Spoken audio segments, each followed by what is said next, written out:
Дүүжин замын тээврийн төсөл. Энх тамны өргөн чөлөө буюу хар хорин захыг шин суурьшлийн бүс яармагтай холбох нийт 4.2 км урттай Дүүжин замын тээврийн төслийн барилга угсралтын ажил 2025 оны 3 дугаар сарын 10-ны өдрөөс эхэлж өвлийн улиралдч тасралтгүй үргэлжилж нийт гүйцэтгэл өнөөдөр 70 орчим хувьтай орсон байна. Төслийн хүрээнд 19 тулгуур багны бүрэн сорилуулж 2 буудал болон гаражин байрлал буудлын цэслийн ажлыг үргэлжлүүлэн гүйцэтгэж байна. Төслийг Францын Poman Group-ийн инженер мэргэжилтнүүд, Moniz инженеринг компани болон Цагаан уран хийц компани баг хамтран хэрэгжүүлж байна.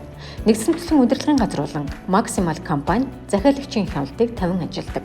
Дүүжин замын тээврийн системийн үндсэн бүрэлдэхүүн болох фундацийн ганц татлагууд төслийн талбайд бууж, мөн кабель болон зорчигч тээврийн кабинуудад ашиглах тоног төхөөрөмжийг бүгд найрамдах Франц улсаас импортолсон.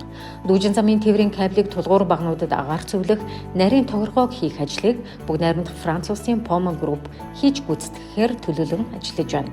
Одоогийн байдлаар хар хорин зах орчмоос яармаг чиглэлийг холбосон шууд авто замын сүлжээ байхгүй тул нийтийн тээврийн үйлчилгээ буруулчин яармаг сонсголонгийн гүүрэн чиглэлээр тойрч иргэд оргил ачааллын үед 2-3 цаг заримдаа түүнээс ч илүү хугацааг замд зарцуулж байна.